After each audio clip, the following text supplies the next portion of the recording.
Okay, so we're in group 5 and we're doing postpartum depression. I'm Mia. Also in our group is Aubrey, Cameron, Taylor, and Courtney. So the objectives that we want our patient to know after patient education is to be able to define postpartum depression, discuss its impacts on mother, baby, father, and any other support group, whether it's family or friends who are actively involved in the patient's life, as well as identify signs and symptoms of postpartum psychosis and understand the risk factors that can contribute to making it more likely that someone has postpartum depression. So first, I'd like to just distinguish the difference between postpartum blues and postpartum depression. It's pretty important to identify the difference between them, as they are similar, but one is a lot more severe and instead of lasting a few weeks, will last a few months, and sometimes in some cases even longer. So postpartum depression occurs in about 10 to 15% of new parents in the first 12 months after birth. It doesn't resolve without intervention, so intervention should be a priority, and untreated will last for many months or longer. Postpartum blues occurs in most patients, so about 85% of patients. It typically begins within the first 2 to 3 days after delivery and can last up to 2 weeks, but usually resolves itself within 10 days after birth. So some symptoms can include mood swings, anxiety, sadness, going back and forth between those, some irritability, feeling overwhelmed, which could lead to bouts of crying excessively, more than usual, reduced concentration, just feeling scatterbrained because of how overwhelmed you are, appetite problems, so eating a lot more than you normally do or eating a lot less depending on the person, and trouble sleeping.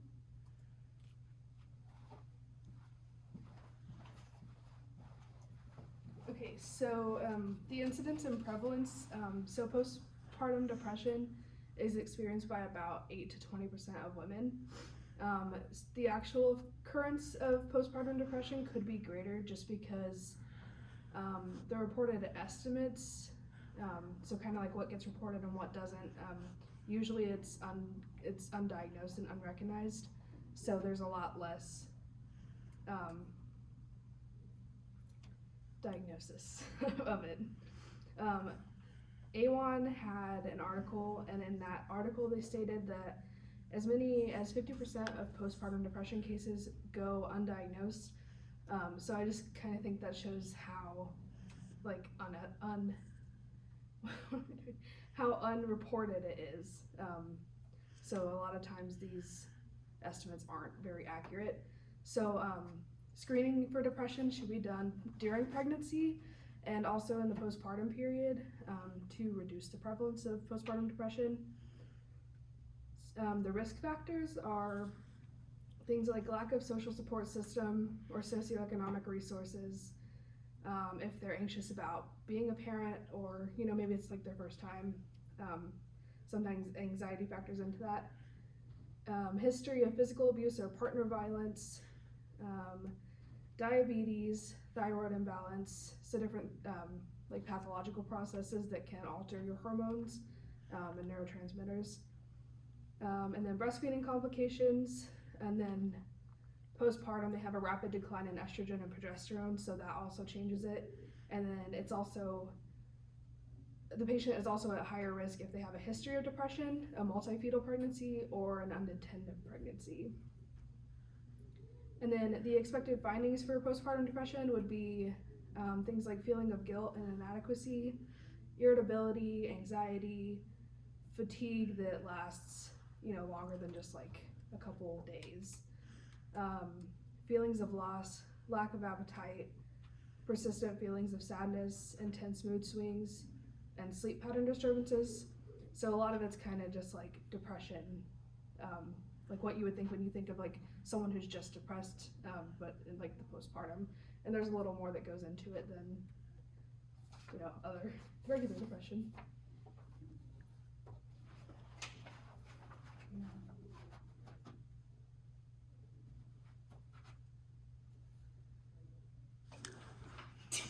Oops. So the physical assessment findings for postpartum depression include crying from all of those hormones just surging through your body, any sadness, then there's like weight loss from not eating. The patient may have a very flat affect, so a lot of people that are depressed don't feel any energy to give some inflection in their voice or anything like that, so they're just very monotonous, unable to change the tone of their voice. They're probably going to be irritable. There's not any happy feelings associated with depression, so you can just assume that they're going to be irritable. This person may reject their infant, which is a big problem because that could lead to infant neglect or harm to the infant, and it's just never a good situation. Another thing that happens a lot with postpartum depression is severe anxiety. Generally, anxiety and depression go hand in hand in normal cases that aren't postpartum, but in postpartum depression, anxiety is also like a big factor, so they may experience a lot of panic attacks. So treatment plans for postpartum depression usually include psychotherapy, which is just like meeting with a therapist or a psychiatrist. Through therapy, you can find ways to cope with the feelings or the thoughts that you're having that might not align with a healthy person that is coping. It'll help with goal setting and ability to like move past any of the blockage of like movement within this person's life, and help respond to situations that occur, like problems and whatnot, in a very positive way rather than just breaking down when something goes wrong.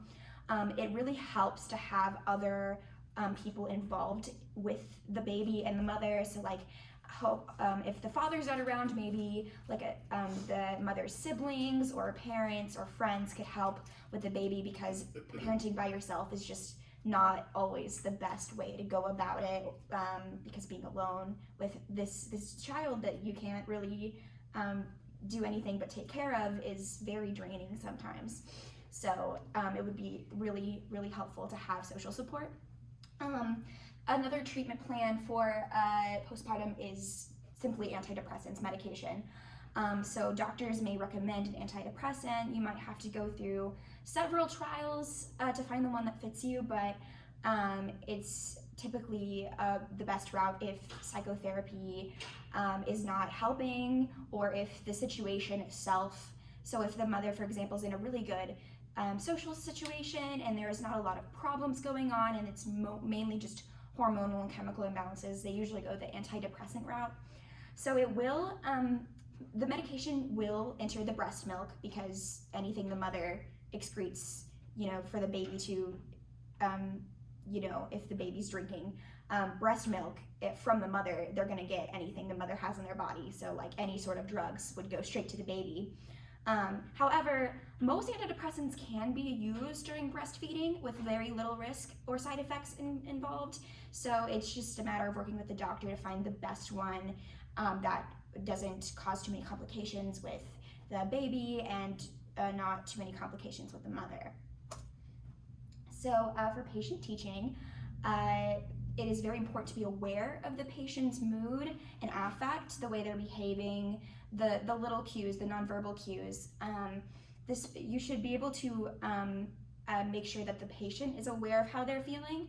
If the patient isn't able to regulate their own emotions, that can be indicative by the way that they're talking, just the lack of eye contact, things like jokes about self-harm or inability to cope, anything like that. If you can pick up on that, it's very important.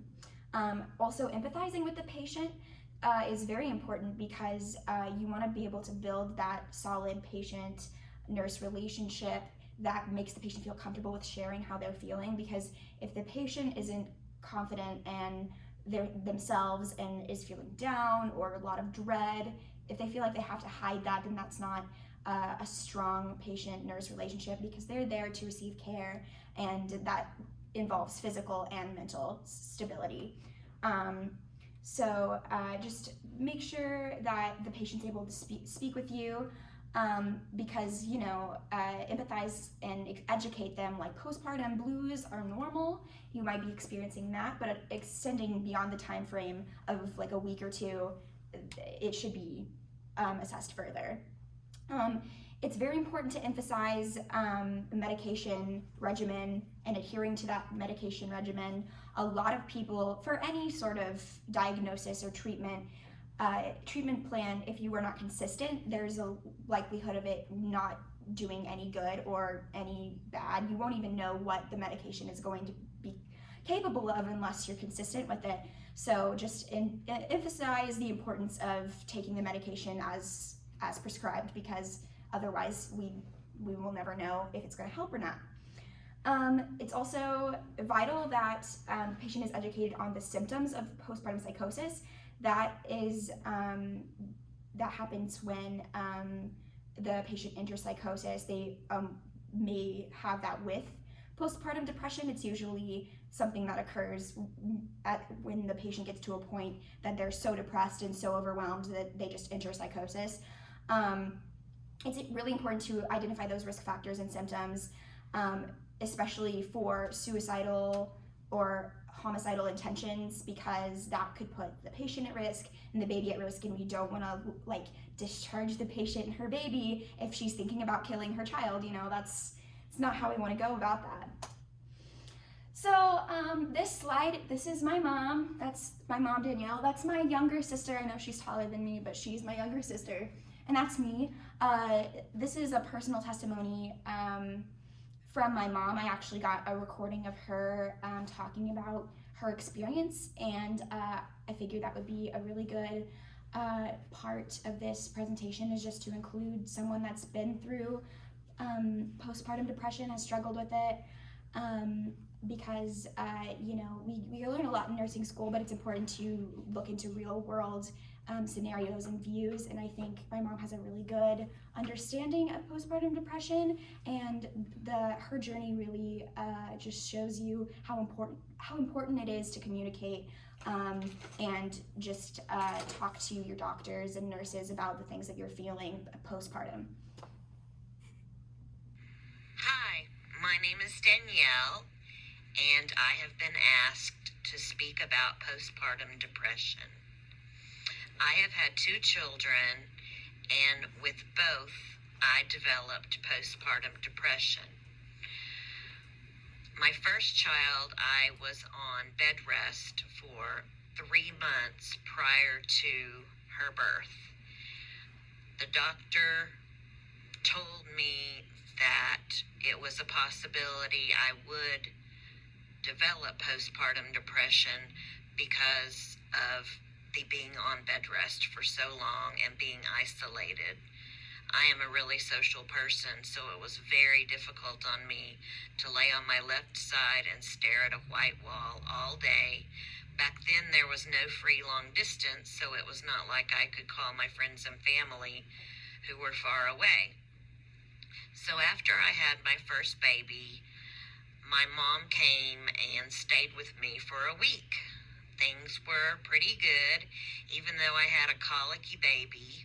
She also had reflux, so I felt like I was up 20 hours a day out of 24. Breastfeeding was difficult, and so that also contributed to my depression. After my mom left, I just cried and cried, and I decided that I should tell my doctor at my 2-week checkup. I told him, and he was very understanding and said that many of his patients experienced postpartum depression, and for me not to feel ashamed. So he recommended I take a medication, and I tried 3 different ones until we finally came with one that worked. So I stayed on it until I got pregnant with my second child. I was in a good place at that time and had a good support system. I was still far away from my family, but I did pretty well up until I was put again on bed rest. This time I did not follow the doctor's orders because I was chasing around a 2-year-old while supposed to be on bed rest. After my second child was born, I realized that being a mom to 2 babies was close to impossible for me.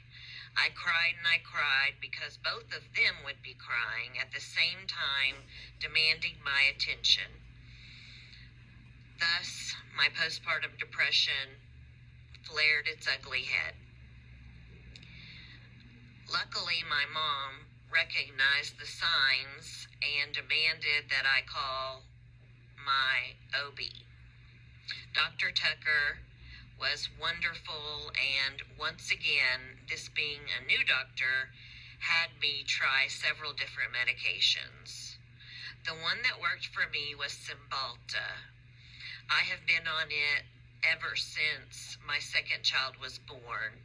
The doctor warned me that this could be a possibility because of hormonal and chemical changes that happen during childbirth.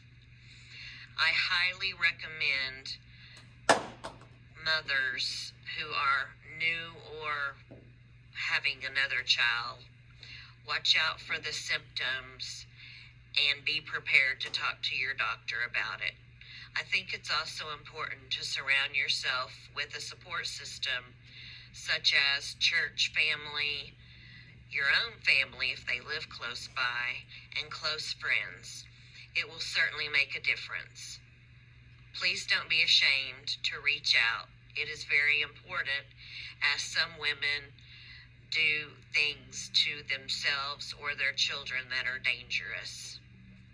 Thank you for the opportunity to share my past postpartum depression experience. That was awesome. My mom still takes Cymbalta. She's like 50 now, so it works. Very good story that aligns with our presentation. So I'm really thankful that she could help with that. Okay, so now we're moving on to discharge information in home care. So before a patient goes home, we want to remind them to sleep when possible and to sleep when the infant sleeps. It can be difficult, but it is really good for you to get your rest so that adequate healing can take place. Organize time away from parenting to relax and perform self-care. Just because you're a new parent doesn't mean you have to stop taking care of yourself. So putting some effort into yourself will help you avoid slipping into some negative habits that can cause postpartum depression. Schedule a follow-up prior to the initial postpartum appointment if at risk for postpartum depression. Consider community resources such as La Leche League, I apologize, and community mental health centers, or even your church. Seek counseling and the help of social agencies as needed. Therapeutic care, such as allowing patients to express their feelings and encouraging peer support whenever possible, can help the patient. So postpartum psychosis, this can occur as a complication of postpartum depression when not treated. It can occur within the first 2 to 3 weeks postpartum, and it is common, clients with a history of bipolar disorder are at a higher risk. Typically, antipsychotics and mood stabilizers will be prescribed when postpartum psychosis is happening. Symptoms include pronounced sadness, disorientation, confusion, paranoia, and behaviors indicating delusional thoughts of self-harm or of harming the infant. So if postpartum psychosis is taking place, we want to monitor the client for suicidal thoughts or delusional thinking patterns and inability to provide adequate care to the infant as evidenced by the infant's inability to thrive. So our interprofessional care, so we can have an obstetric healthcare provider so they can assess the physical condition of the client and order pharmacological treatment. This can then go to the pharmacist who assesses the medication safety and provides patient education of the medications. A nutritionist if loss of appetite occurs, lactation consultant and pediatric healthcare provider for breastfeeding difficulties and monitoring the infant weight and health status, and a psychiatrist to assess the mental condition, and they can order psychological medications if needed. Okay, and lastly, we have some questions and answers. So first up, we have a nurse is assessing a postpartum client who is exhibiting tearfulness, insomnia, lack of appetite, and feeling of letdown. Which of the following conditions are associated with these manifestations? Is it postpartum fatigue, postpartum psychosis, letting go phase, or postpartum blues? The answer is postpartum blues, so this occurs right after postpartum period, the first couple weeks, but usually goes away after that. It doesn't last for a couple months. Postpartum fatigue is normal. Postpartum psychosis is much worse than that and goes even further than postpartum depression, as well as the letting go phase is just the phase when mothers realize after they've had their baby that they now have a baby and they're taking care of more than just themselves. So next we have a nurse is caring for a postpartum client who delivered her infant 2 days ago. The nurse recognizes which of the following findings are suggestive of postpartum depression, and it will select all that apply. So it's going to be fatigue, insomnia, flat affect, and crying. Euphoria would not be considered one because that would be happiness and joy, which is not a symptom of postpartum depression. And here are our resources, and that's all.